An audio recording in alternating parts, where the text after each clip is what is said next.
वक़ाल नबी सल्लल्लाहु अलैहि वसल्लम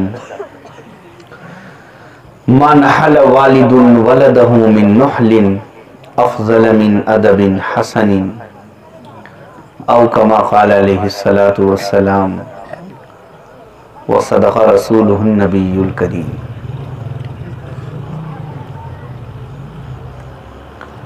सदर जलसा, स्टेज पर रौनक अफरोज़ उलमाए किराम,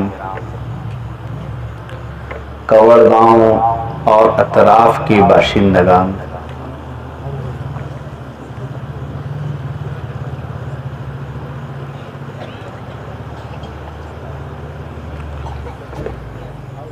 हमारे नबी हज़रत मुहम्मदुर रसूलुल्लाह सल्लल्लाहु अलैहि वसल्लम का जब इंतकाल हुआ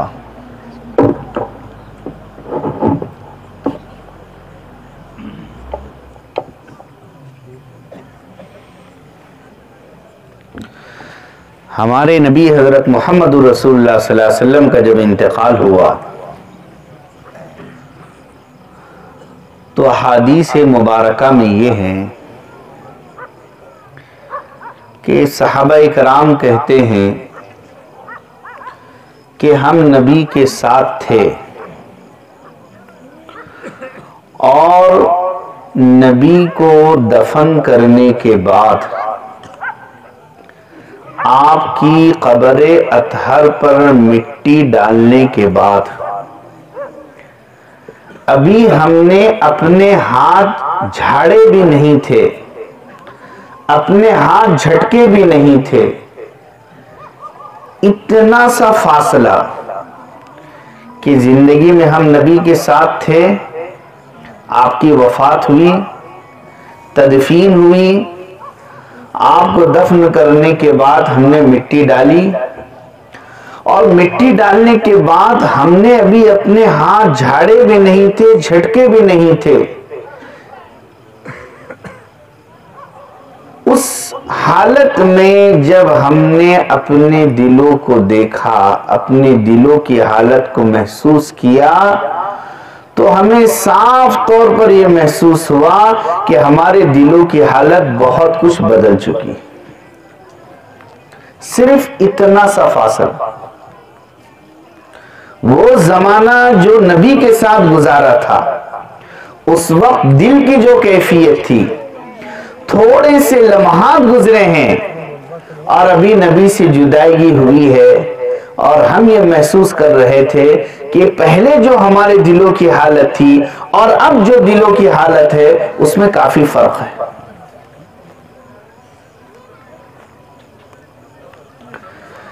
हमारे प्यारे नबी हजरत मुहम्मदुर रसूलुल्लाह सल्लल्लाहु अलैहि वसल्लम के सीने मुबारक अल्लाह रब्बुल इज्जत ने नूर का इंसानों के लिए हिदायत का जरिया बनाया।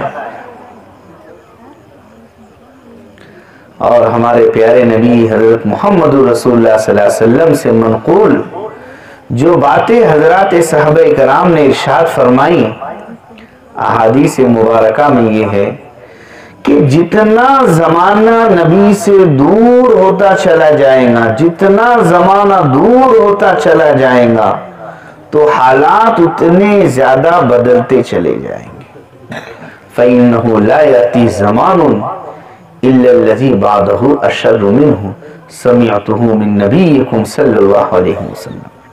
रावी कहते हैं कि मैंने तुम्हारे नबी से सुना कि जितना जमाना बाद में आएगा, यानी हुजूर से जमाना जितना दूर होगा, कयामत से जमाना जितना करीब आएगा, उसमें उस कदर हालात बदलेंगे, शुरूर फितन।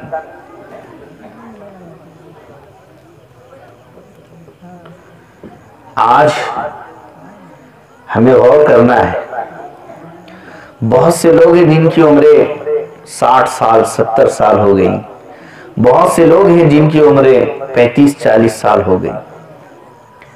सब लोग ये महसूस कर रहे हैं कि क़ुलूब की कैफियत, दिलों की कैफियत कितनी तेजी से बदलती चली जा रही है। किताबों में एक वाक़या लिखा है, हकीम तिरमिज़ी एक बड़े आलिम दीन गुजरे। जब उनके इंतकाल का वक्त आया, हकीम तिरमिज़ी रहमतुल्लाह अलैह के कुछ दिनों पहले बहुत बूढ़े हो गए थे और बुढ़ापे के आलम में एक मर्तबा वो तन्हाई में बैठे हुए थे। उनके जहन में ये बात आई, तन्हाई में बैठे हुए बुढ़ापे के आलम में, कि जब मैं जवान था और मैं लोगों को मसाइल बतलाता था, उस जवानी के जमाने में एक औरत तन्हाई में मेरे पास आई थी। वो थी, मैं था। वो भी जवान और खूबसूरत औरत थी, मैं भी जवान था। उसने मुझसे मसाइल पूछे, मैंने उसको मसाइल बतलाए, वो औरत चली गई। तो अब ये सोच रहे थे कि मैंने उस जमाने में, उस हालत में, तन्हाई में फायदा क्यों नहीं उठाया, उस औरत से कोई गलत काम क्यों नहीं किया, मैंने मौका हाथ से जाने क्यों दिया। ये सोचने लगे, मैंने उस औरत से ख्वाहिश क्यों पूरी नहीं की, ये सोचने लगे। फिर उसके बाद में जब वो जज्बात की कैफियत थी, नफसानी कैफियत थी, जब वो खत्म हो गई, रात में जब वो लेटे तो उन्होंने अपनी हालत पर तबसरा करना शुरू किया। फर्क उनके जहन में बात आई कि एक जमाना था जब मैं जवान था और वाकया मेरे साथ ये हुआ कि तन्हाई में वो औरत आई, उसने मुझसे मसाइल पूछे, चली गई, लेकिन उस वक्त मेरे जहन में ये ख्याल भी नहीं आया कि मैं इसके साथ कोई बुराई का काम करूं। और अब बुढ़ापे में जबकि मेरे पैर कब्र में लटक रहे हैं और अब मेरे अंदर कुव्वत और ताकत भी नहीं रही है, अब ऐसी हालत में मेरा दिल ये ख्वाहिश कर रहा है कि मैं उस जमाने के अंदर बुराई कर लेता तो अच्छा होता। कितने ताज्जुब की बात है, जब वक्त था तब ख्याल भी नहीं आया और आज वक्त नहीं है लेकिन अब ख्वाहिश पैदा हो रही है। ये ख्याल आने के बाद अपने आप को उन्होंने बुरा कहना, अपने आप पर मलामत शुरू कर दी कि तू कितना बिगड़ गया है, बुरा हो गया है, आज बुढ़ापे में, आज कब्र में पैर उतर रहे हैं, मौत सामने खड़ी हुई है, फिर बुराई के ख्यालात आ रहे हैं। अपने आप को बुरा कहना शुरू किया। आखिरत का खौफ उनके ऊपर तारी हुआ और उनकी आंखों से आंसू बहने शुरू और रोने लग गए। इतना रोए, इतना रोए, इतना रोए अपनी इस हालत पर कि अब तो मौत का वक्त है और अब मेरी हालत कैसी हो रही है। इतना रोए, रोते रोते रोते उनकी ये हुआ कि रोते रोते उनकी आंख लग गई, उसी हालत में सो गए। जब वो सोए हैं तो रात में उन्होंने जनाब आका हजरत मोहम्मद रसूलुल्लाह सल्लल्लाहु अलैहि वसल्लम को ख्वाब में देखा। हुजूर से बात हुई और हुजूर के सामने अपनी दिल की हालत रखी और कहा, हुजूर मैं कितना बुरा हो चुका हूं कि आज मौत करीब है और मेरा दिल बुराइयों की तमन्ना और ख्वाहिश कर रहा है, और मैं पहले कितना अच्छा था, जवान था, तन्हाई के मौकों में भी बुरे ख्यालात नहीं आते थे।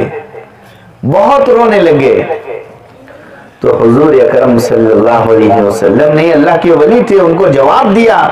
हुजूर ने फरमाया कि वो जो जमाना था, वो जो जमाना था जिस जमाने में तुम्हारे दिल में बुरा ख्याल भी नहीं आया, वो जमाना मेरे जमाने के करीब था, और आज जिस जमाने में तुम हो, ये जमाना मेरे जमाने से दूर हो चुका है।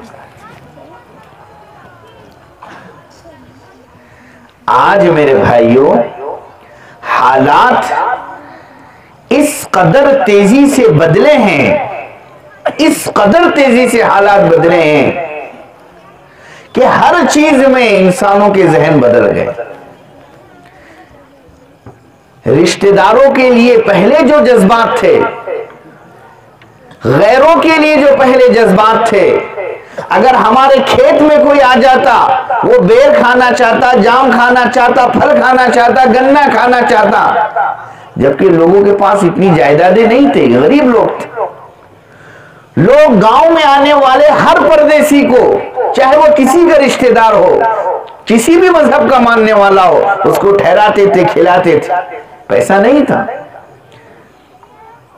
हमारे नबी हजरत मोहम्मद रसूलुल्लाह सल्लल्लाहु अलैहि वसल्लम ने खबर दी थी, फरमाया था एक जमाना ऐसा आएगा कि मुझे डर है कि उस जमाने में गुर्बत नहीं होगी, पैसा कम नहीं होगा, लेकिन वो जमाना ऐसा होगा कि तुम में से हर एक दूसरे से पैसों में आगे बढ़ना चाहेगा।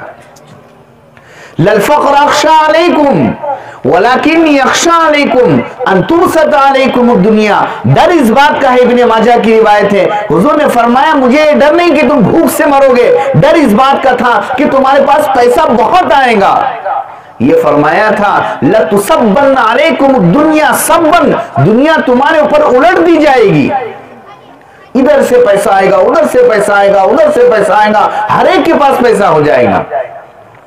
लेकिन मुझे डर इस बात पर होगा फतनाफसुहा कमा तनाफसुहा, तुमसे पहले कौमें जैसे सिर्फ पैसा पैसा पैसा पैसा करते हुए हर चीज में, हर रास्ते में जैसे वो पैसे के लिए तलाश में निकले हुए थे, उनका हर काम का मकसद पैसा होता था, कि ऐसा ना हो जाए कि तुम्हारी भी वही हालत हो जाए। आज जमाने में सच्ची मोहब्बत करने वाले, मुखलिसाना मोहब्बत करने वाले, बगैर मफाद के मोहब्बत करने वाले, सिर्फ और सिर्फ अल्लाह के लिए मोहब्बत करने वाले अगर आपको मिल जाए तो आप रोजाना शुक्राना अदा कीजिए। हालात, मुस्लिम शरीफ की रिवायत है कि हमारे नबी हजरत मोहम्मद रसूलुल्लाह सल्लल्लाहु अलैहि वसल्लम ने एक मर्तबा निकले, आसमान को देखा तो फरमाया मैं देख रहा हूं कि जैसे आसमान से बारिश के कतरे जैसे टपकते हैं, इस तरह फितने तेजी के साथ तुम्हारी तरफ लपक रहे। मेरे प्यारे भाइयों, बात समझने की, हालात का असर हर जगह है। यह अलग बात है कि इंसान जब कोई हर्फ रखता है, ऐब लगाता है, वो दूसरों पर लगाता है, दूसरे के इखलास पर, दूसरे की दीनदारी पर, दूसरे के तकवे पर, दूसरे की नमाज पर जब कभी ऐब रखता है कि उंगली लगाता है, वो दूसरे पर, अपनी तरफ नहीं देखता। मेरे अंदर कितना तकवा है, मैं कितना गुनाहों से बचता हूं, मेरे अंदर कितना दीन है, ये नहीं सोचता इंसान।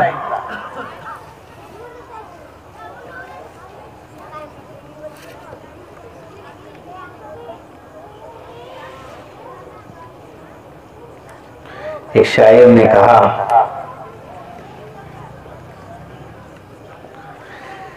थे जब अपनी बुराइयों से बेखबर, थे जब अपनी बुराइयों से बेखबर, ढूंढते रहे औरों के ऐब व हुनर। जो पड़ी अपनी बुराइयों पे नजर, जो पड़ी अपनी बुराइयों पे नजर, तो फिर जहां में कोई बुरा न रहा।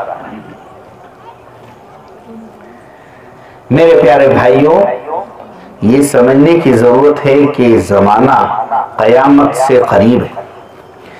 इसलिए आप हर जगह जाएंगे, खेत का सामान लेने जाइए, दूध लेने जाइए, कोई भी चीज लेने जाइए, किसी भी चीज में आप देख लीजिए, आप चाहेंगे पहले जैसा था मुझे आज वैसा मिल जाए।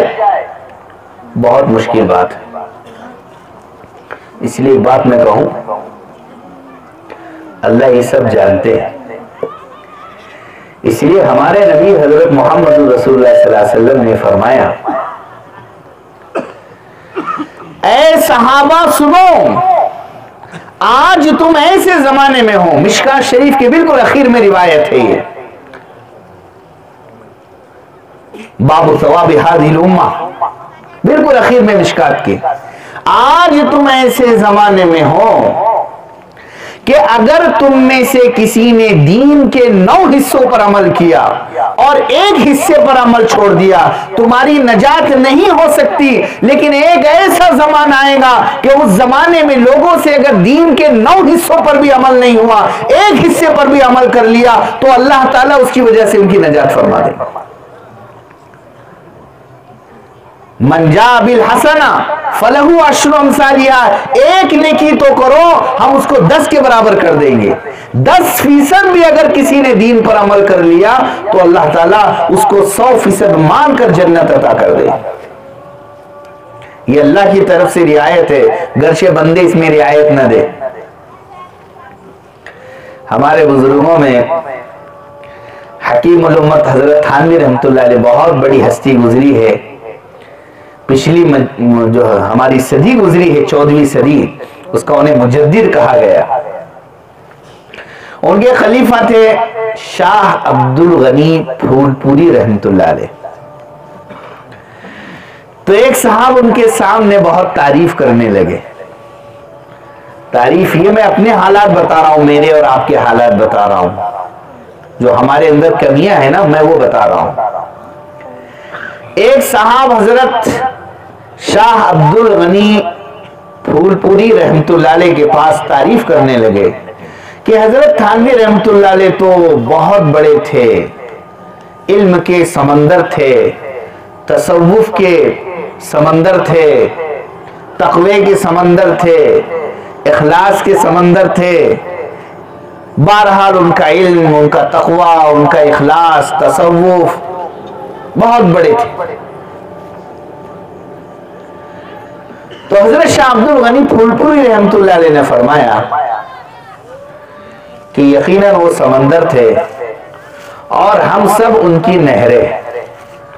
उनके जितने खुलफा है, हजरत भी खलीफा थे, फरमाया हम उनकी एक नहरें हैं और तुम्हारी प्यास बुझाने के लिए समंदर जरूरी नहीं है, तुम्हारी प्यास नहर से भी बुझ सकती। अरे पानी नहर से भी पिया जा सकता है, नहीं पिया जा सकता है, यह समंदर ही जरूरी है? अरे बताइए ना, नहर से भी हो सकता। तुम्हारी प्यास नहर से भी बुझ जाएंगी, तुम्हारी प्यास बुझाने के लिए समंदर नहीं है, समंदर ही जरूरी नहीं है। अगर अल्लाह ने तुमको समंदर नहीं दिया है तो नहर से भी तो पानी पी लेते हैं ना।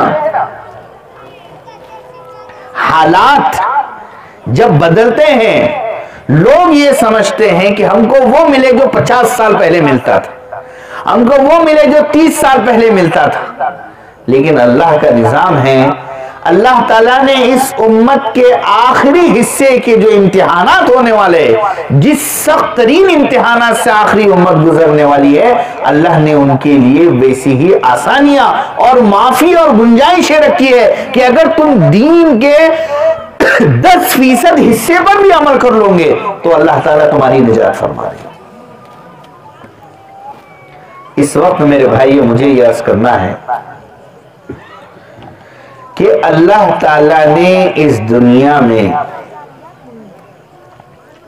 दो नेमतें ऐसी भेजी है जिन नेमतों की वजह से इंसान दुनिया में भी कामयाब होते हैं और आखिरत में भी कामयाब होते हैं। एक नेमत वो है जिसको अल्लाह ताला ने हमारे नबी हजरत मोहम्मद रसूलुल्लाह सल्लल्लाहु अलैहि वसल्लम के साथ उस नेमत को खत्म कर दिया, लेकिन क़यामत तक एक नेमत अल्लाह ताला ने अपने बंदों पर रहम करते हुए नेमत बाकी रखी। दो नेमतें, एक नेमत है जिससे इंसान बनते हैं, जिससे इंसान मुसलमान बनते हैं, जिससे इंसान अपने आप को कामयाब कर लेते हैं। पहली नेमत है नबूवत। जिस नबूवत को देकर अल्लाह ताला अपने बंदों को भेजते हैं, उनको नबी बनाते हैं, ताकि ये अंबिया, ताकि ये नबी इंसानों को जीना सिखाए, खाना पीना सिखाए, रहना सिखाए, जिंदगी के आदाब सिखाए, एक दूसरे के हुकूक सिखाए। मेरे भाइयों, अल्लाह की कसम, आज अगर कोई इंसान इस दुनिया में सुकून में है तो उसका सरचश्मा सिर्फ और सिर्फ अंबिया इकराम अलैहिमुस्सलाम, जिन्होंने इंसानों को अच्छी बातें सिखाई और वो बातें इंसानों में चली, और आज इंसानों को उन बातों से सुकून मिल रहा है। चाहे वो किसी भी मजहब के मानने वाले हो, अगर उनके अंदर अच्छी बातें हैं तो अंबिया के सीनों से वो बातें निकली। लेकिन नबियों का ये सिलसिला जो आदम अलैहिस्सलाम से चल रहा था, हमारे प्यारे नबी आखिरुज़्ज़मा खातमुन नबिय्यीन हजरत मोहम्मद रसूलुल्लाह सल्लल्लाहु अलैहि वसल्लम पर जाकर खत्म हो गया। आपके बाद कोई नबी पैदा नहीं होगा। और एक नेमत जिससे हमेशा इंसानों को इंसान बनाया गया, इंसानों में अच्छाइयां पैदा की गई, उनको सही रास्ता बतलाया गया, और कयामत तक वो नेमत रहेगी, वो है इल्म की नेमत। अंबिया इकराम अलैहिमुस्सलाम पर अल्लाह ने जब इस नेमत को उतारा है, उन्होंने जगह जगह अल्लाह का शुक्राना अदा किया कि आपने हमें नबूवत की नेमत दी, आपने हमें इल्म की नेमत दी। नबियों ने इस नेमत पर शुक्र अदा किया। वलक़द आतैना दाऊद व सुलैमान इल्मा वक़ाला अल्हम्दुलिल्लाहिल्लज़ी फ़ज़्ज़लना अला कसीरिन मिन इबादिहिल मुमिनीन। उन्होंने शुक्र अदा किया इस नेमत पर। ये समझ लीजिए, मस्जिद के अंदर 1000 हो, 1 लाख हो, 10 लाख मुक्तदी, लेकिन इमाम साहब जो होते हैं, अगर उनकी नमाज सही है तो सबकी नमाज सही। जो अहमियत इमाम साहब को हासिल है, वही अहमियत इबादत हो, अमल हो, दुनिया के अंदर सारी अच्छाइयां हो, उनके मुकाबले में इल्म को वो अहमियत हासिल है। क्यों? इल्म के जरिए से इंसान अपने सही रास्ते को तय करते हैं। जैसे रोशनी के जरिए से अंधेरे में इंसान सही रास्ता तय करता है, ऐसे ही इल्म के जरिए से इंसानों की ज़हनियत सही होती है, वो बातों को समझते हैं। अगर इल्म नहीं होगा तो इंसान जानवर बन जाएंगे। दुनिया के तमाम अंधेरों, तमाम झगड़ों, तमाम गुमराहियों का इलाज सिर्फ और सिर्फ इल्म है। जैसे यहां जितना अंधेरा है, इस पूरे अंधेरे का इलाज सिर्फ और सिर्फ रोशनी। ये बताइए मुझे आप, रोशनी के अलावा इस अंधेरे का कोई इलाज है? अरे है कोई इलाज? अरे है कोई इलाज? इस अंधेरे का रोशनी के अलावा कोई इलाज नहीं है। ऐसे ही इंसान बने, इंसानों के दरमियान से झगड़े खत्म हो, इंसानों की ज़हनियत सही हो, सही मौक़िफ़, सही नजरिया इंसानों का जो बन सकता है, वो सिर्फ और सिर्फ इल्म से बन सकता है। और मैं आपको बताऊं, हमारे नबी के जैसे सैकड़ों मौजिज़ात है, हजारों मौजिज़ात है। उन मौजिज़ात में से अल्लाह ने हमारे नबी के साथ ये खास इनाम फरमाया है कि हमारे नबी ने फरमाया, बुखारी शरीफ की रिवायत है कि क़यामत तक अल्लाह ताला इस उम्मत में ऐसी जमात को, ऐसे लोगों को बाकी रखेंगे, चाहे उनकी कितनी भी मुखालफत हो, उन्हें बुरा भला कहा जाए, वो लोग दीन की हिफाजत करते रहेंगे। मुहद्दिसीन ने कहा है इससे मुराद उलमा है। एक बात कान खोलकर सुन लेना, बराह रास्त सुनने वाले भी सुन ले और बिलवास्ता सुनने वाले भी सुन ले। आलिम दीन मुमकिन है किसी उज्र की बुनियाद पर उससे किसी अमल के अंदर कोताही हो रही हो, लेकिन इस उम्मत का आलिम दीन ईमान फरोश कभी भी नहीं हो सकता। कभी आपको गलत मसला नहीं बतलाएगा, कभी भी यह नहीं हो सकता कि वो आपको गलत मसला बतलाए, नहीं हो सकता। हो सकता है वो अपने अमल में जिस मेयार पर होगा, अगर उसको मसला मालूम नहीं होगा, वो किसी बड़े आलिम और मुफ्ती से मालूम कर कर बतलाएगा, चाहे आप उसको लाखों रुपया दे दो, लेकिन कभी भी वो ईमान फरोशी नहीं करेगा। ये पूरी उम्मत के उलमा का हाल है और आज तक अल्लाह ने इस इल्म को महफूज रखा है। क़यामत तक उलमा रहेंगे।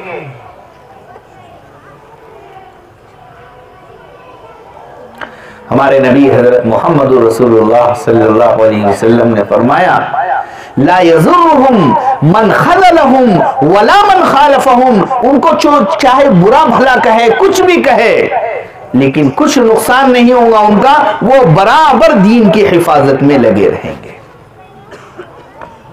मेरे प्यारे भाइयों, देखिए, शैतान जो गुमराह करता है, एक गुमराही वो होती है जो अमल के जरिए से होती है और एक गुमराही वो होती है जो नजरिए के जरिए से होती है। जो गुमराही इंसान के अमल के जरिए से हो वो तो छोटी होती है, लेकिन शैतान अगर ख्यालात, नजरियात को अगर किसी के बदल दे तो वो गुमराही बड़ी खतरनाक गुमराही होती है। जैसे मिसाल के तौर पर एक शख्स है, जाती तौर पर उसने शराब पिया, वो बुरा समझ रहा है कि मैंने शराब पिया, बुरा काम किया, इसका जो नुकसान होगा वो उसको होगा। लेकिन एक शख्स है जो गांव के अंदर लोग उसको समझदार समझते हैं और अगर वो लोगों से ये कहता है कि नमाज पढ़ना कोई जरूरी नहीं है, ये जो लोग मौलाना लोग बोलते हैं ऐसा अमल करो वैसा अमल करो, कोई जरूरी नहीं है, ये जो बातें वो कर रहा है, जो नजरिया उसका है, इस नजरिए के जहर से हजारों लाखों लोग गुमराह हो जाएंगे। अरे बात समझ में आ रही है? बात समझ में आ रही है? एक इंसान अगर कोई कोताही करता है, वो उसको बुरा समझता है, उसका नुकसान सिर्फ उसको रहता है, लेकिन जिसका जहन खराब हो जाए, जिसका दिमाग खराब हो जाए, उसका नुकसान लाखों लोगों तक पहुंचता है। अकबर ने एक नजरिया पेश किया था कि घर में बुत भी रखे जा सकते हैं, मूर्तियां भी रखी जा सकती है, कोई बात नहीं है, कोई मजहब की पाबंदी जरूरी नहीं है, मुशरिका औरतों से, हिंदू औरतों से शादी भी की जा सकती है, कोई बात नहीं है। नाम रख दिया दीन इलाही, अजीब अजीब नजरियात उसने पेश कर दिया, तौहीद कोई जरूरी नहीं। उस वक्त में अल्लाह ने हजरत मुजद्दिद अल्फसानी रहमतुल्लाह अलैह को खड़ा, उनको जेल में कैद किया गया। वो एक आलिम दीन थे, शेख अहमद सरहिंदी रहमतुल्लाह अलैह। जब आप जाएंगे पंजाब तो वहां पर सरहिंद है, वहीं उनकी कब्र है।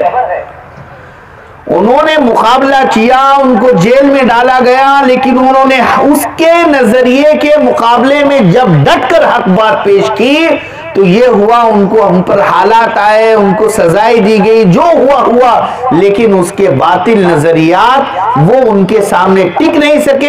दूध का दूध, पानी का पानी हो गया और उसके नजरियात वहीं पर खत्म हो गए, वहीं पर दफन हो गए और उसके नजरियात आम मुसलमानों में आ नहीं सके। इस मुल्क के अंदर उस वक्त का गैर मुनक़सिम हिंदुस्तान बच गया, वरना अगर उसका नजरिया चल जाता कि दीन पर अमल कोई जरूरी नहीं है, तौहीद कोई जरूरी नहीं है, तो अरबों लोग जहन्नम में चले जाते।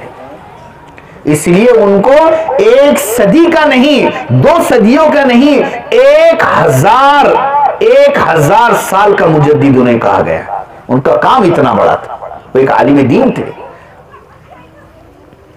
मेरे भाइयों, इस बात को समझिए, आज एक नजरियाती जंग हो रही है। नजरियाती जंग यह हो रही है कि तुम अपनी औलाद को दुनिया सिखाओ, दुनिया पढ़ाओ। यह एक नजरियाती जंग हो रही है। क्यों? आज मामला वो हो गया है जो कुरान ने कहा था। कुरान ने कहा था, कल्ला बल तुहिब्बूनल आजिला, तुम दुनिया से मोहब्बत करते हो, व तज़रूनल आखिरा, तुम आखिरत को छोड़ते हो, बल तुसिरूनल हयातद दुनिया, तुम दुनिया को फौकियत और तरजीह देते हो, वल आखिरतु खैरुन व अबका, जबकि बाकी रहने वाली चीज आखिरत है और बेहतर आखिरत है। आज स्कूल और कॉलेजेस का मकसद सिर्फ और सिर्फ, आप किसी से पूछिए, आप अपने बच्चों को स्कूल में क्यों डाल रहे हैं, आप अपने बच्चों को कॉलेजेस में क्यों डाल रहे हैं? स्कूल और कॉलेजेस में आज से 20 साल, 25 साल, 30 साल, 50 साल पहले अगर कोई अपने बच्चे का एडमिशन कराता था तो उससे कहा जाता था, क्यों एडमिशन? वो कहते भाई हमारे बच्चों को पढ़ना लिखना आ जाए, हमारे बच्चे अच्छे हो जाए, इनकी तरबियत हो जाए, इनकी जो है इनकी जिंदगी में सलीका आ जाए, इनके अंदर अदब आ जाए, बड़ों का अदब आ जाए, तरबियत हो जाए। लेकिन आज स्कूल में डालने का मकसद सिर्फ और सिर्फ पैसा है, पैसे के अलावा कुछ नहीं। ये बच्चा नाच रहा है, गुनाह कर रहा है, बुराइयां कर रहा है, मोबाइल का गलत इस्तेमाल कर रहा है, स्कूल में नहीं जा रहा है, चीटिंग कर रहा है, इम्तिहान इसका जैसा हो रहा है तैसा हो रहा है, किसी को कोई मतलब नहीं है भाई हमारे बच्चे को एक डिग्री मिल जाए और डिग्री मिल जाने के बाद में उसकी पैसों का कुछ हो जाए, बस इतना मकसद। तालीम का मकसद तरबियत नहीं रही, जबकि तालीम का मकसद था तरबियत, लेकिन मकसद नहीं बल्कि अब तालीम का मकसद पैसा हो गया। मैं एक बात सवाल करूं, सब जवाब देंगे? जरा कौन कौन जवाब देंगे हाथ उठाओ थोड़ा सा, ताकि मुझे समझ में आए कि आप लोग मेरी बात समझ में आए। हिंदुस्तान में आज करप्शन हो रहा है, रिश्वत का बाजार गर्म है ना? करप्शन ये पढ़े लिखे लोग कर रहे हैं या बेपढ़े लिखे लोग कर रहे हैं? अरे ऑफिसेज में कौन है बेपढ़े लिखे लोग हैं क्या? सबसे ज्यादा करप्शन जहां चले जाइए, रिश्वत जहां है, ये कौन कर रहे हैं?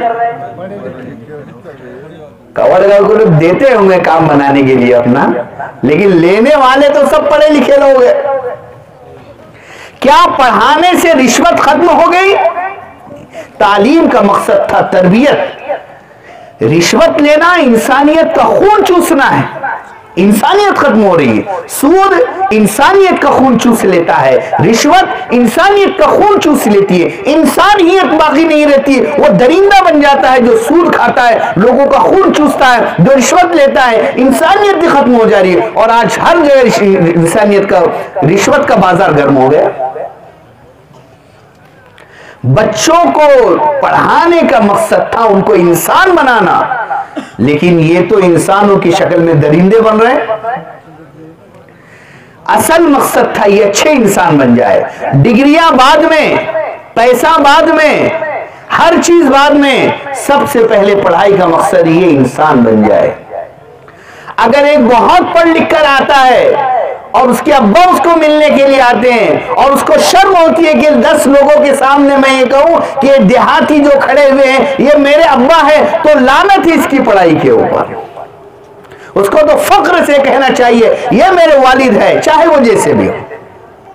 लेकिन ये अगर अपने आप को पढ़ा लिखा समझ रहा है, काबिल समझ रहा है, और ये 10 लोगों के सामने इस बात से शर्मा रहा है कि ये मेरे अब्बा हैं, मेरे वालिद हैं, जिनके एहसानात है कि उन्होंने मुझे पढ़ा लिखाया, वो कहने से अगर शर्मा रहा है तो इसके अंदर की इंसानियत खत्म हो गई है, जिसके अंदर अपने बाप की भी इज्जत बाकी नहीं रही।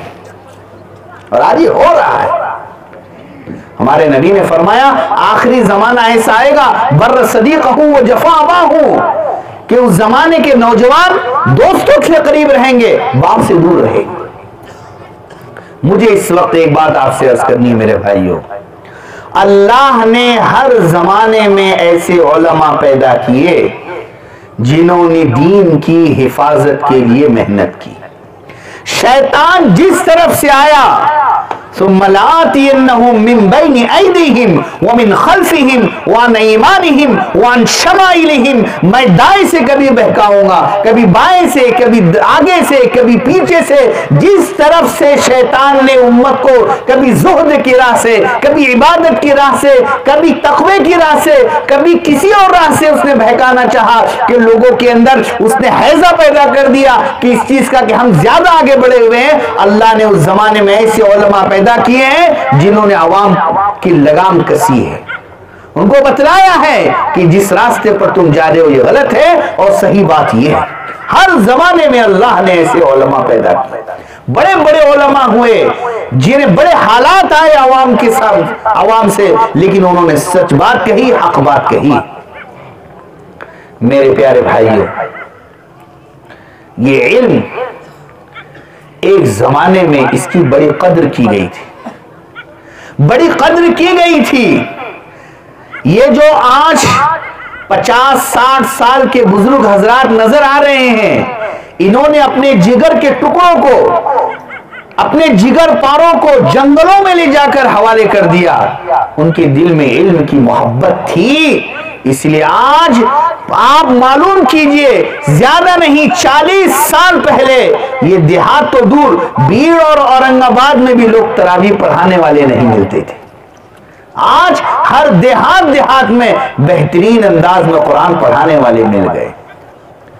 मस्जिदों में नमाजें नहीं होती थी, इक्का दुक्का लोग नमाज पढ़ते थे। आज रमजान मुबारक में मस्जिदों में जगह मिलना मुश्किल हो गई है, मगरिब में जगह मिलना मुश्किल हो गई है।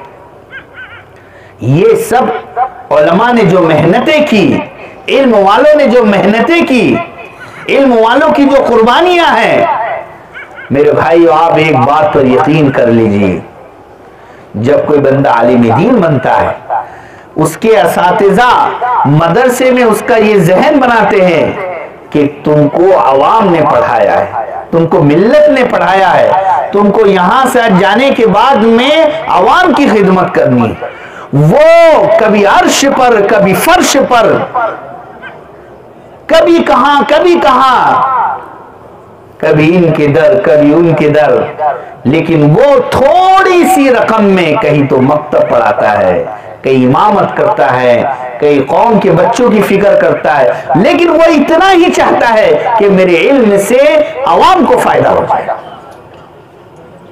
वो ये नहीं सोचता कि मेरे हालात खराब चले, चलो मैं खेती करता हूं, चलो मैं तिजारत करता हूं। नहीं, उसका दिल बस चाहे मैं जैसे हालात में हूं, लेकिन मुझे इल्म को फैलाना है, इल्म की खिदमत करनी है। और आज ये 30-40 साल में जो मेहनत हुई, आप पूरे मराठवाड़े में चले जाइए, अल्हम्दुलिल्लाह हजारों मस्जिदें बनी और हर जगह उलमा है, हर जगह हुफ्फाज है, और हर जगह सिर्फ मर्दों नहीं औरतों के लिए भी पढ़ाने वाली लड़कियां भी तैयार हो गई है। अल्लाह ने इतना अच्छा इल्म का माहौल बनाया है। 40 साल पहले आप पूछ लीजिए, 4 लोग मस्जिद में नमाज पढ़ने के लिए नहीं मिलते थे। ये फायदा हुआ, आज लोग दीन पर बाकी है, वरना 40-50 साल पहले क्या हाल था, क्या दीन का हाल था। लोग सिर्फ मुहर्रम की वजह से अपने आप को मुसलमान समझते थे। मुहर्रम के अलावा कोई चीज नहीं थी उनके पास जिससे अपने आप को मुसलमान समझे। आज अल्लाह का करम है कि लोग रोजा रख रहे हैं, उस जमाने में लोग रोजा नहीं रखते थे। कुरान जहां जो सीखना चाहता है, दीन पर मसाइल पर अमल करना चाहता है, अल्लाह ने हर जगह उलमा को फैला दिया। अब मेरे भाइयों हालात बदले। अब मैं जो आपको बात बतलाना चाह रहा था, जहां से मैंने बात शुरू की थी कि हालात का बड़ा असर होता है। अब क्या हो गया है, हर आदमी ये सोचता है और हर आदमी ये सोच रहा है कि मेरे बेटे को मुझे पैसा कमाने वाला बनाना है, पैसा कमाने वाला। और उसने देख लिया कि अब मेरा बच्चा अगर ग्रेजुएट नहीं होगा, खूब असरी तालीम अच्छी हासिल नहीं करेगा, तो वो नाखानदा जाहिल माना जाएगा, उसकी तरक्की नहीं होगी। इसलिए अब मुसलमान ये सोच रहा है कि मेरा बच्चा सिर्फ और सिर्फ दुनिया पढ़ ले, अच्छी से अच्छी, बड़े से बड़े कॉलेज में चले जाए, मेरी लड़की बड़े से बड़े कॉलेज में चली जाए। लेकिन अब उसको शौक बाकी नहीं रहा कि मेरा बच्चा ये दीन भी हासिल करे, इल्म भी हासिल करे। ठीक है, हालात को देखते हुए मैं आपको बतलाना चाहता हूं, हालात को देखते हुए अब हमारे उलमा ने यह तय किया है कि तमाम मदारिस में कोई मदरसा ऐसा नहीं बचेगा, कोई मदरसा ऐसा नहीं बचेगा कि जिस मदरसे के अंदर पढ़ने वाले हुफ्फाज या उलमा वो असरी तालीम से दूर रहें। अब ऐसा नहीं होगा। अब उम्मत के हालात समझ लिए हैं, अब बातिल जिस अंदाज से आ रहा है उसको उलमा ने देख लिया है।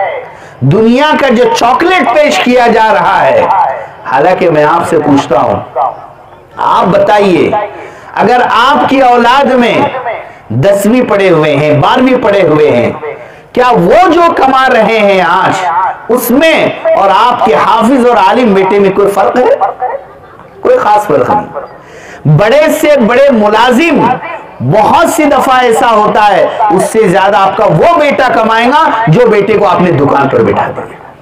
छोटी सी दुकान पर बैठने वाला बड़े से बड़े मुलाजिम पर भारी हो जाता है। सेठ अंगूठा छाप होते हैं, उनको अपना नाम भी सही लिखना नहीं आता और उनका मुलाजिम ग्रेजुएट होता है। अरे ऐसा है या नहीं है? ये तो तकदीर का निजाम है। लेकिन सिर्फ हमने जो सोच लिया है कि अब हमको दुनिया चाहिए। मेरे भाइयों, ये एक शैतान नए अंदाज से हालात को इस मुल्क में लेकर आया है ताकि मुसलमानों को इल्म से, मदारिस से, कुरान से दूर कर दे। आप में बहुत से दावत के साथी भी बैठे हैं, उलमा है। मैं आपसे कहूंगा कि आप बीती पढ़िए, शेखुल हदीस मौलाना ज़करिया साहब रहमतुल्लाह अलैह की आप बीती पढ़िए। आपको मालूम होगा आप बीती जब पढ़ेंगे कि हिंदुस्तान की जब ये आजादी का जमाना चल रहा था, अंग्रेज ने अंग्रेजी तालीम को लाजिम कर दिया था। उस वक्त में हजरत मौलाना इलियास साहब रहमतुल्लाह अलैह ने हजरत मदनी रहमतुल्लाह अलैह की मदद से अंग्रेज के खिलाफ दिल्ली में जलसे लिए ताकि कुरान की तालीम हमारे बच्चे पढ़े, हमारे बच्चों पर अंग्रेजी तालीम लाजिम न की जाए। इस तरह के जलसे हजरत मौलाना इलियास साहब रहमतुल्लाह अलैह ने दिल्ली में लिए। आप भी थी पढ़ी। क्यों? मुसलमानों के बच्चों के लिए असल ग़िज़ा, उनके ईमान को बचाने वाली चीज वो है कुरान।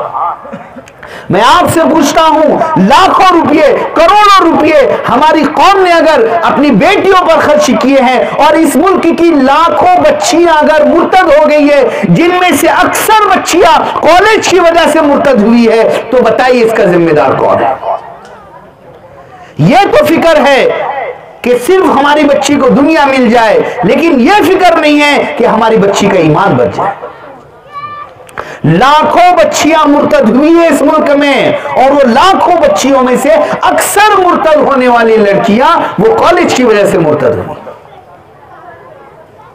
कौन है? अरे एक भी अगर लड़की मुर्तद होती तो पूरी मिल्लत की शर्म से निगाहें झुक गई एक की वजह से। यहां तो एक नहीं, सैकड़ों नहीं, हजारों नहीं, लाखों लड़कियां इस मुल्क में मुर्तद हो चुकी है कॉलेजेस की। क्या समझते हैं आप कि सिर्फ लाखों लड़कियां मुर्तद हुई है? लाखों लड़कियां नहीं, लाखों खानदान मुर्तद हो गए, लाखों नस्लें मुर्तद हो गई। इसलिए अपनी ज़हनियत को बदलिए। अगर इस मुल्क के अंदर, इस मुल्क का मुसलमान ये चाहता है कि अगर उसका ईमान बचे, उसकी नस्लों का ईमान बचे, तो हर चीज में जो हमारे उलमा इस वक्त बात पेश कर रहे हैं उन बातों को समझना पड़ेगा, अपनी तंग नजरी को दूर करना पड़ेगा, और हर एतबार से दीन का जो भी तकाजा आपके सामने आएगा, जो बात समझाई जाएंगी, उसके लिए आपको खड़ा होना पड़ेगा। मैं एक बात आपको बताता हूं, कोई मस्जिद किसी एक शख्स से नहीं चलती, कोई मदरसा एक शख्स से नहीं चलता, और अगर चलते हैं तो उसके नुकसानात बहुत ज्यादा होते हैं। मसाजिद हो, मदारिस हो, दीनी तंजीमें हो, ये सब के सब हमारे पास अमानत है। ये आज के लिए नहीं, ये क़यामत तक आने वाली नस्लों के ईमान के बचाने के लिए अमानत है। मस्जिदों को बचाना आप में से हर मुसलमान की जिम्मेदारी है। इस मुल्क के हर मदरसे को बचाना इस मुल्क में बसने वाले हर मुसलमान की जिम्मेदारी है। अगर नहीं बचाएंगे, आज इनकी फिक्र नहीं करेंगे, तो मेरे भाइयों क्या गारंटी है कि हमारी नस्ल दीन पर बाकी रह सकती है? आज समझना पड़ेगा, एतराजात खत्म करने पड़ेंगे, जबान को लगाम देनी पड़ेगी, दिल को बड़ा करना पड़ेगा, ख्यालात में वुसात पैदा करनी पड़ेगी, दीन के हर काम में मददगार बनना पड़ेगा, एतराज करना छोड़ना पड़ेगा, तब जाकर इस मुल्क के अंदर इस्लाम और मुसलमानों को तरक्की हो सकती है। एक जमाना था, देहात देहात में दावत के साथी आगे बढ़े, गांव वाले आगे बढ़े, उन्होंने किसी दूर दराज से हाफिज साहब को लाए बिठाए, माशाल्लाह मदरसा खड़ा हो गया। जगह जगह मदरसे, जगह जगह मदरसे। तो आज अल्लाह का करम यह है कि वहां उलमा बने, हुफ्फाज बने, उनके खानदान के लोग, उनके गांव के लोग खड़े हुए, और अल्लाह का करम है कि आज हमारा दीन और ईमान महफूज है। इसलिए मेरे भाइयों, आज समझने की बात यह है कि दूसरी जो नेमत हमें दी गई, इल्म की नेमत, ये इल्म की नेमत हमारे लिए वो रहबर है, वो गारंटी और वो जमानत लेने वाली वो बात है जिसके जरिए से हमारा दीन बच सकता है। और हमारे नबी हजरत मोहम्मद रसूलुल्लाह सल्लल्लाहु अलैहि वसल्लम ने फरमाया कि अल्लाह को अगर क़यामत शुरू करनी होगी तो अल्लाह कैसे क़यामत शुरू करेगा? अल्लाह को अगर क़यामत लानी होगी तो अल्लाह कैसे क़यामत लाएगा? हमारे नबी ने फरमाया, अल्लाह ताला क़यामत इस तरह लाना शुरू करेंगे, वलाकिन यक़बिज़ुल इल्मा बिक़ब्ज़िल उलमा। अब एक बात आप समझ लीजिए, आप वकील के ऑफिस में जाते हैं, डॉक्टर के दवाखाने में जाते हैं, आप देखते हैं वहां बहुत सी किताबें, अरे देखते हैं ना किताबें, लेकिन आप किसी किताब को हाथ लगाकर उसमें से निकालकर आपका वो कोर्ट का जो मसला है वो हल नहीं करते, दवा जो आपको चाहिए वो आप उसमें से नहीं देते, बल्कि आप वकील साहब से बात करते हैं, आप डॉक्टर साहब से बात करते हैं, जबकि वहां किताबें लगी हुई हैं। क्यों? हर चीज लिखी हुई होती है, लेकिन लिखी हुई चीज को जो निकालने वाला माहिर होता है वही सही रहनुमाई कर सकता है। और कुरान तो असल, अल्लाह ने फरमाया कुरान वो है जो अहले इल्म के सीनों में है, सीनों से सफीरों में, सीनों से कागजात में तो मजबूरी में इसलिए लाया गया कि नए नए लोग मुसलमान हो रहे थे, वरना हुजूर के जमाने में हर एक के सीने में कुरान रहता था। हजरत अबू बकर सिद्दीक रज़ियल्लाहु अन्हु का दौर, हजरत उमर फारूक रज़ियल्लाहु अन्हु का दौर, सीने में कुरान रखते थे, जरूरत नहीं थी हाथ में कुरान की, इसलिए कि असल जगह कुरान की सीना है।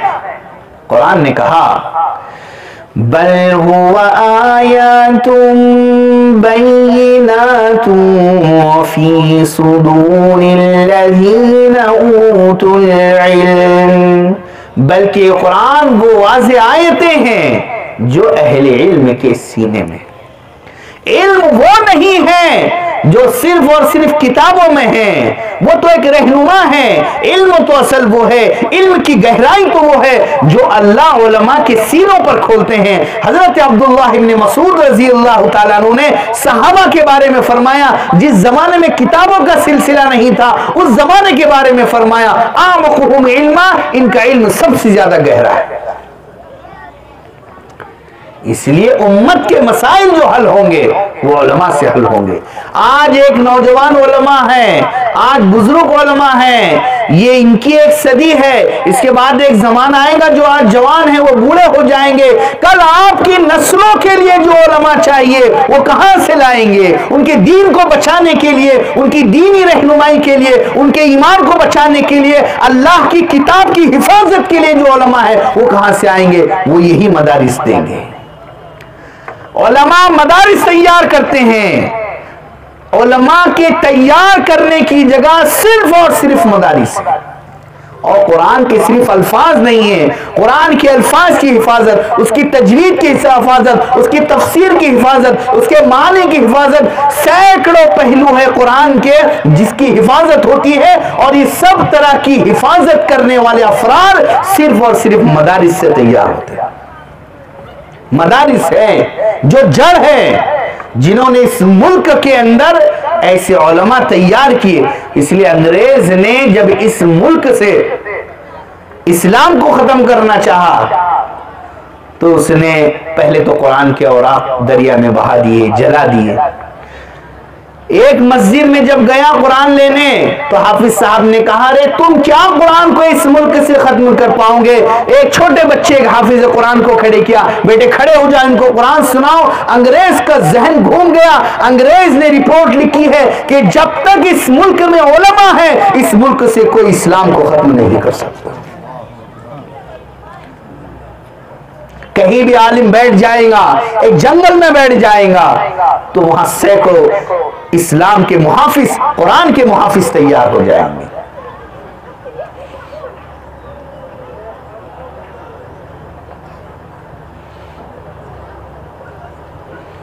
किसी शायर ने कहा है,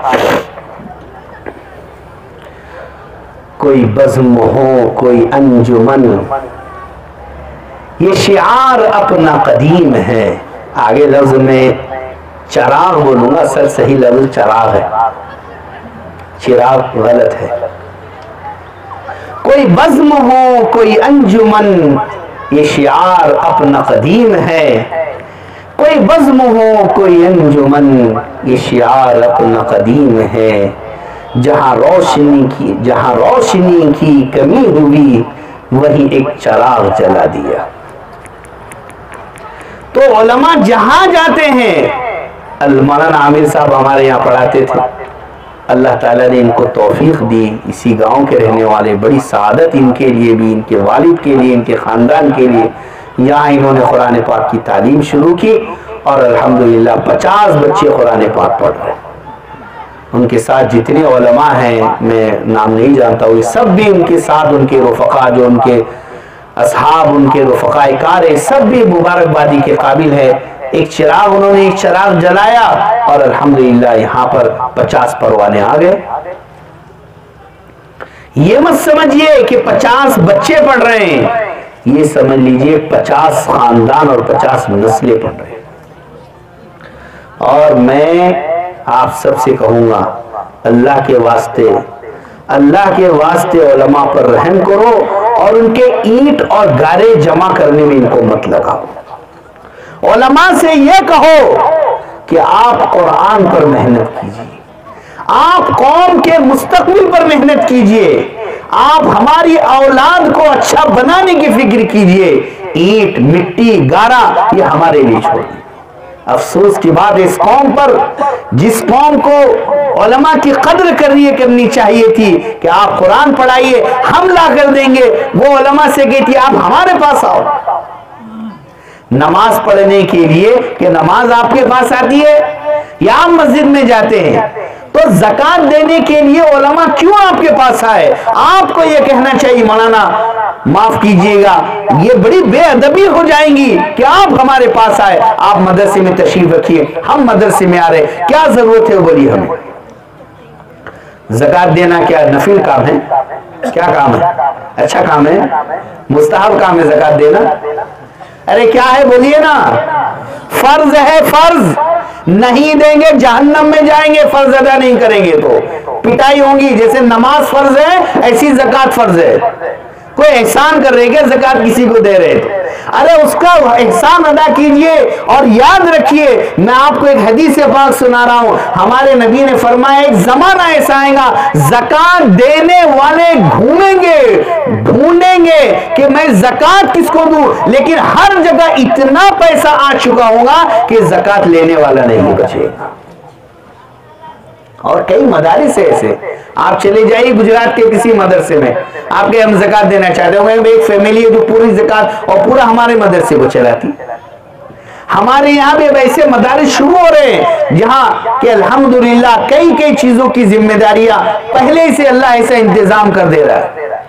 अगर हमारी ज़कात कोई कबूल करता है तो ये उसका एहसान है कि उसने हमारी ज़कात कबूल, हमारा फर्ज अदा हुआ। इसलिए मेरे भाइयों, अगर ये मदरसा या कोई भी मदरसा अगर कामयाब होगा तो कामयाबी इससे नहीं है कि उलमा आपके पास आए, कामयाबी इससे है कि आपका मदरसे से ताल्लुक। कामयाबी सिर्फ पैसों से नहीं है, कामयाबी मोहब्बतों से है।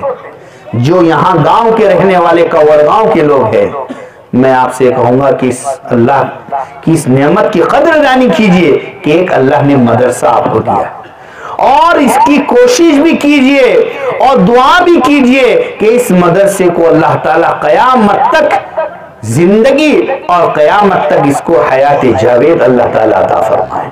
क़यामत तक ये मदरसा चलता रहे, आपकी नस्लें, आपकी पीढ़ियां इस मदरसे से फायदा उठाए। 50 बच्चे आज है, जितने गांव के बच्चे आप उनको भी भेजिए, आने जाने वाले बच्चों को भी भेजिए। कोई खाने वाले बच्चे ही थोड़ी जरूरी है। गांव के अंदर एक लड़का हो या एक लड़की हो बगैर इल्म के नहीं रहना चाहिए। देखो एक बात साफ साफ सुन लो, कोई बच्चा लड़का हो लड़की हो आप स्कूल को नहीं भेजेंगे ऐसा तो हो ही नहीं सकता। स्कूल से को भेजना मजबूरी है। इसके बगैर न लाइसेंस बनने वाला है, न इसके बगैर पासपोर्ट बनने वाला है, इसके बगैर हर मुश्किल आगे डॉक्यूमेंट्स में खड़ी होने वाली है। इसलिए आपको तो बच्चों को स्कूल में भेजना ही भेजना है। लेकिन आज जो हालात चल रहे हैं, आपने सुना है नई तालीमी पॉलिसी, सुना है? सुने भी नहीं होंगे बहुत से लोगों ने। नई तालीमी पॉलिसी आई है। नई तालीमी पॉलिसी में हो सकता है भजन भी हो सकता है जो जो उसके अंदर चीजें हैं वो हमारे इस्लामी बुनियादों से न मिलने वाली, टकराने वाली चीजें भी हो, और वो होगी। लेकिन हमें इस वक्त फिक्र ये करना है कि हमारे जो बच्चे स्कूल और कॉलेज में जा रहे, लड़के हों लड़कियां हों, उनका ईमान कैसे बचे। मैं आपको औरंगाबाद का एक वाक़या बताता हूँ, और मैं इससे पहले भी कई बार बताया कि एक साहब काफी पढ़े लिखे हैं, बहुत बड़े ओहदे पर हैं। वो मुझे मिले, उन्होंने मुझे बताया कि मेरा बच्चा मुक्का है, बोलना नहीं आता।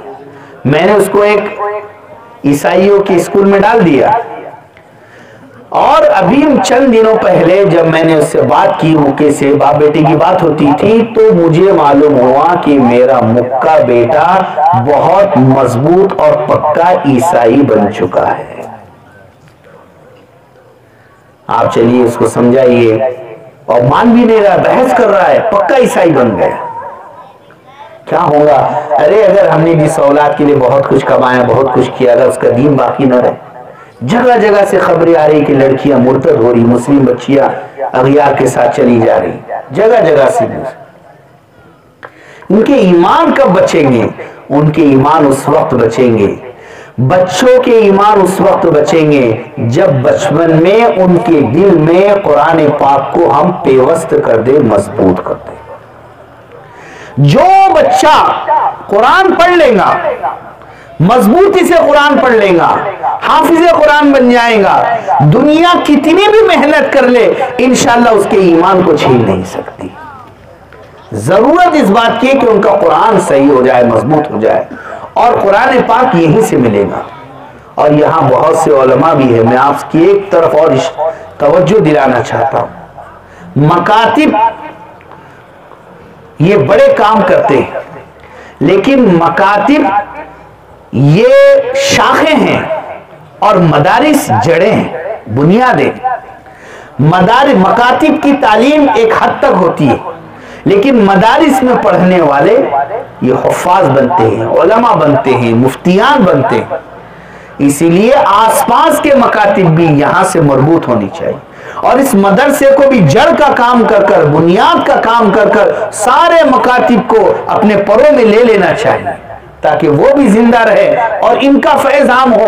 वहां जो बच्चे मकातिब में अपनी तालीम मुकम्मल करे, वो यहाँ कुरान पढ़ने हाफिज बने, हाफिज बनने के बाद आलिम बने। अब एक बात रह गई जिसको और मुझे थोड़ा अच्छे अल्फाज में समझाना है, वो ये कि हमारे जहनों में बात आ रही है कि बच्चा हाफिज बनेगा, आलिम बनेगा, वो ठीक है, लेकिन दुनिया का क्या है? मैंने उसको समझाया कि आगे चलकर बहुत जल्द हर मदरसे का निजाम ऐसा बनेगा कि वो बच्चा एक वक्त में हाफिज बनने के साथ, आलिम बनने के साथ वो स्कूल की भी तालीम हासिल कर रहा होगा। और गवर्नमेंट ने तो इसको पास कर दिया कि 18 साल के अंदर 12वीं तक तालीम उसकी कम से कम हो जानी चाहिए। 12वीं 15वीं तक की उन्होंने इसको डिक्लेयर कर दिया तालीमी पॉलिसी में। तो अब हर जगह ये चीज चलने वाली। और आज अल्हम्दुलिल्लाह अक्सर मदारिस के अंदर बच्चे हाफिज कुरान में बन रहे। हमारे यहाँ इंसान 4 बच्चे एक बैठक में कुरान सुना रहे, और वो चारों के चारों बच्चे 10वीं का भी इम्तिहान दे रहे हैं। तकरीबन अक्सर बच्चे ऐसे हैं जो यहाँ भी हैं और उनके कहीं ना कहीं इम्तिहानात हो रहे हैं, कहीं ना कहीं उनकी जो है तालीम चल रही है, और अल्हम्दुलिल्लाह अपने पास भी चल रही है, कुछ टीचर्स पढ़ाते हैं। हर जगह अल्हम्दुलिल्लाह मदारिस में भी इस बात की कोशिश की जा रही है कि मुसलमानों के बच्चे जिस तरह दीनी तालीम हासिल कर रहे हैं, इसी तरह वो ग्रेजुएट भी बने, इसी तरह वो अच्छी सनदें भी हासिल करें, असली तालीम में भी आला हो, और उसके साथ साथ दीन दुनिया दोनों के साथ में वो तरक्की करे। इसकी अल्हम्दुलिल्लाह कोशिशें मदारिस में भी की जा रही है। इसलिए दोनों चीजें, लेकिन पहली चीज, अव्वल चीज, सबसे पहले हमारे नजदीक ईमान है, और बच्चों की जो ग़िज़ा है वो है कुरान। बच्चों की ग़िज़ा क्या है? अरे बोलिए ना, क्या है? हमारे नबी हजरत मोहम्मद रसूलुल्लाह सल्लल्लाहु अलैहि वसल्लम जब मेराज पर गए ना, तो देखा कि एक जगह एक दरख्त पर इब्राहीम अलैहिस्सलातु वस्सलाम टेक लगाए हुए वहां बैठे हैं, और दुनिया में जो छोटे बच्चे इंतकाल कर जाते हैं, हजरत इब्राहीम अलैहिस्सलाम उम्मत के छोटे बच्चों को जो बचपन में इंतकाल कर जाते हैं, इब्राहीम अलैहिस्सलाम उनको कुरान पढ़ा रहे हैं। तो बच्चों की ग़िज़ा तो क्या है? अरे क्या है बच्चों की ग़िज़ा? सही ग़िज़ा उनकी। इसलिए कि जितना मजबूत कुरान बचपन में होता है, 13 साल तक जो बच्चा हाफिज बन गया, उसके बाद अगर हाफिज बनता है तो पुख्ता हाफिज नहीं होता। असल जमाना यही जमाना होता है। इसके साथ साथ मेरे भाइयों, जितने उलमाए दीन हैं, आप इनकी इज्जत करें, इनकी कद्र करें, इनका एहतराम करें कि ये पूरे इस्लाम और पूरे मुसलमानों की जानिब से दीन की हिफाजत में लगे हुए। खास तौर पर ये मदरसा, तो इस मदरसे की भी कामयाबी इसमें है कि आपका इससे ताल्लुक। इस मदरसे की कामयाबी इसमें नहीं है कि मौलाना आमिर साहब या यहाँ के असातिज़ा आपके पास आए। इस मदरसे की कामयाबी इसमें है कि आप बार बार इस मदरसे के अंदर आए। आप कहें मौलाना क्या जरूरत है बताइए, आटे की जरूरत हम भेज देते हैं, गेहूं की जरूरत है हम भेज देते हैं, गोश्त की जरूरत है हम भेज देते हैं, पैसों की जरूरत है, कितनी तनख्वाह है असातिज़ा की, चलिए इस महीने की हम 10 दोस्त मिलकर कर देते हैं। अगर आप इनको यहां अपने काम में लगाए रखते हैं और आप इस मदरसे की सरपरस्ती करते हैं, आप इस मदरसे के अंदर बार बार आते हैं, आप इस मदरसे की जरूरतों का ख्याल करते हैं, तो यकीनन ये मदरसा कामयाब है। और अगर आप मदरसे के अंदर वालों को मदरसे से बाहर के कामों में लगा देते हैं, तो फिर मदरसे का निजाम कौन देखेगा? मेरे भाइयों, जितना आप इस बात का ख्याल रखेंगे इतना ही उलमा की इज्जतों में इजाफा होगा। हमारे बुजुर्गों का हरगिज ये मंशा नहीं था कि उलमा अवाम के पास चलने के लिए जाए, ये अवाम की जिम्मेदारी है कि वो उलमा के पास आए, वो मदारिस में। अच्छा, यहाँ जो बच्चे पढ़ रहे हैं वो किसके हैं? उलमा के थोड़ी, ये सारी कौम की पूरी मिल्लत के लिए फिक्र कर रहे हैं और पूरे अतराफ के लिए फिक्र कर रहे हैं कि पूरे अतराफ के तलबा आए और आने के साथ साथ जो है ये इल्म से बहरावर हो। मेरा एक सफर हुआ था कोकन में। कोकन में एक मदरसा था जो हमने देखा, हमारे साथ जो रहबर थे उन्होंने बताया इस मदरसे के अकाउंट में 25 लाख रुपया, क्योंकि यहाँ बाहर लोग रहते हैं, बाहर वालों ने डाल दिए, अकाउंट में डाल दिए पैसे, लेकिन अवाम का मदरसे से कोई रब्त और ताल्लुक नहीं। सब कुछ है यहाँ, मदरसे की जगह है, बिल्डिंग है, पैसा है, लेकिन मदरसे में तलबा ही। और ऐसे बहुत से मदरसों का हाल होता चला जा रहा है कि जहां पर लोग सब कुछ मौजूद है लेकिन लोगों का मदरसों से ताल्लुक न होने की वजह से कौम के बच्चे सिर्फ और सिर्फ दुनिया में लगे। आज आप देख रहे हैं छोटे बच्चे, दिन में भी उनके हाथ में मोबाइल, रात में भी मोबाइल। अगर इस उम्र के अंदर ये सही रास्ते पर नहीं आएंगे तो हमारा ही नुकसान। अल्लाह ताला ने ये जो मदरसा दिया है और जितने भी मदारिस जहां पर है हमको कदर करने की जरूरत है। मैं यहाँ कवरगांव वालों को मुबारकबाद दूंगा कि आपके लिए, आपकी नस्लों के लिए अल्लाह ने इदारा आपको अता फरमाया है और माशाल्लाह मालूम हुआ इसके अंदर कब्रिस्तान भी है, इसकी भी एक अच्छी खासी जमीन है। उसी के साथ साथ आप हजरात ने मदरसे के लिए भी इंतजाम किया। ये आप हजरात की नेक दिली की बात है कि आपने अपने लिए फिक्रे की है। इसके साथ साथ आप फिक्रे करें कि आए दिन ये मदरसा तरक्की करे और यहाँ जितने बच्चे हैं सब के सब यहाँ से मुस्तफीद व फायदा उठाए। इसी के साथ साथ जो बड़ी औरतें हैं आज इनके अंदर जहालत, बेदीनी अभी भी बाकी, इसलिए इस बात की भी आप कोशिश करें कि बड़ी उम्र की औरतें भी कुरान सीखे। बहुत सी बड़ी उम्र की औरतें ऐसी हैं जिनको नमाज ही पढ़ना नहीं आती, अभी भी नमाज पढ़ना नहीं आता। ये कौन फिक्र करेगा? अल्लाह क़यामत के दिन मर्दों से पूछेंगे कि मैंने तुमको कहा था वामुर अहलक बिस्सलाह, अपनी बीवी को नमाज के लिए कहो, तुमने कहेगा नमाज के लिए? हमको जवाब देना है बीवी की नमाज का। इसलिए औरतों के लिए भी आप उलमा के पास आएंगे, आपकी दिलचस्पी को देखकर इनकी भी हिम्मत बढ़ेगी।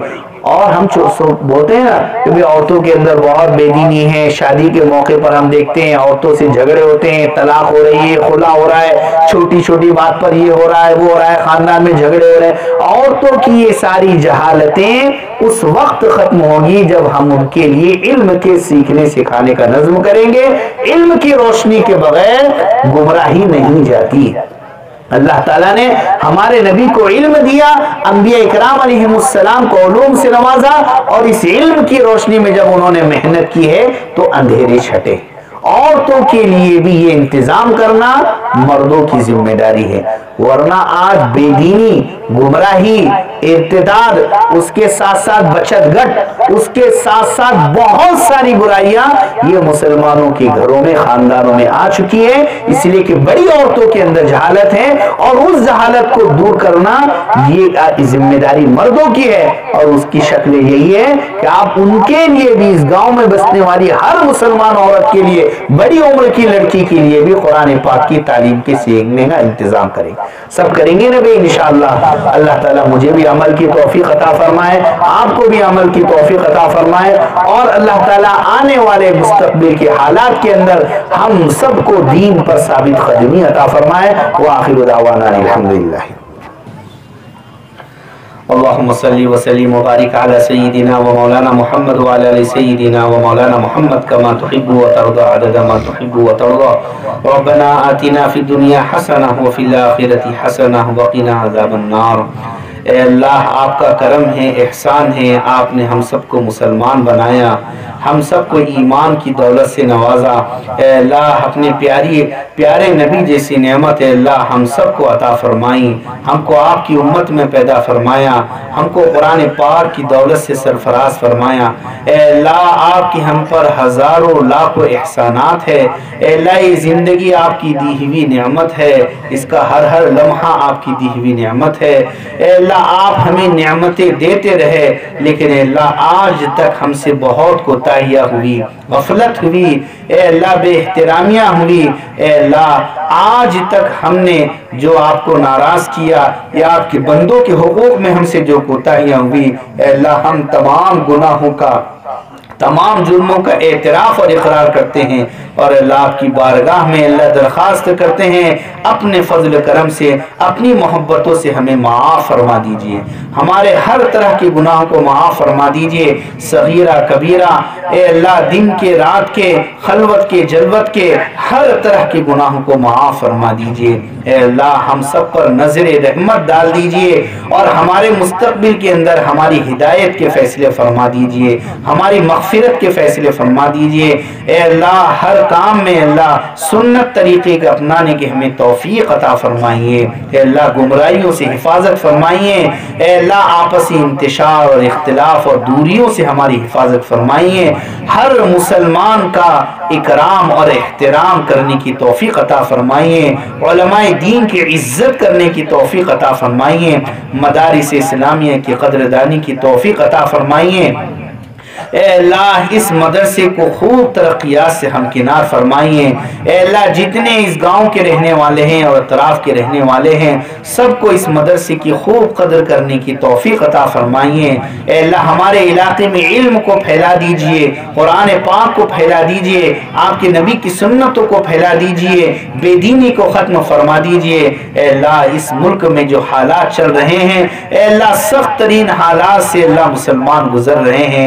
ए अल्लाह हम इकरार करते हैं ये सब कुछ हमारे गुनाहों की वजह से हुआ है। ए अल्लाह हम आपको नाराज करते रहे, आप हमसे नाराज है, इसलिए सब हालात हम पर आए हैं। ए अल्लाह हम अपनी जानिब से और पूरी उम्मत की जानिब से अल्लाह गुनाहों की माफ़ी मांगते हैं। ए अल्लाह हमें माफ़ फरमा दीजिए। इस्लाम और मुसलमानों के लिए इस मुल्क में हालात को बेहतर फरमा दीजिए। फिरका परस्तों को, बातिल परस्तों को ए अल्लाह ख़त्म फरमा दीजिए, नेस्त तो नाबूद फरमा दीजिए। ए अल्लाह इस मुल्क में अमन, प्यार, मोहब्बत, ए अल्लाह माशती, अल्लाह सलामती को आम फरमा दीजिए। हमारे और बरादरान वतन के दरमियान में मोहब्बतों को आम फरमा दीजिए, दूरियों को ख़त्म फरमा दीजिए। ए अल्लाह मौला करीम यहाँ आज इस जलसे में जितने मुसलमान दूर दराज से हाजिर हुए हैं, सबके कारोबार में, खेतियों में बरकत अता फरमाइए। ए अल्लाह सबकी रोजी में बरकत अता फरमाइए, सबके घरों में बरकत अता फरमाइए। इनमें से जो बीमार हैं उनको सेहत अता फरमाइए, जिनके घरों और खानदानों में लोग बीमार हैं उन्हें सेहत अता फरमाइए। इनकी औलाद को, इनकी नस्लों को दीन के लिए कबूल फरमा लीजिए। दुनिया और आखिरत की हर खैर और बरकत से इन्हें मालामाल फरमा दीजिए। ए अल्लाह इस मदरसे इन्हें खूब मोहब्बत करने की तौफीक अता फरमाइए और इस मोहब्बत के तुफेल में इनकी नस्लों में दीन को जिंदा फरमाइए, इनकी नस्लों में इल्म और उलमा को जिंदा फरमा दीजिए, इनकी नस्लों की हिफाजत फरमाइए। ए अल्लाह हमारी नस्लों की हिफाजत फरमा लीजिए, क़यामत तक हमारी नस्लों को दीन पर साबित कदमी अता फरमाइए।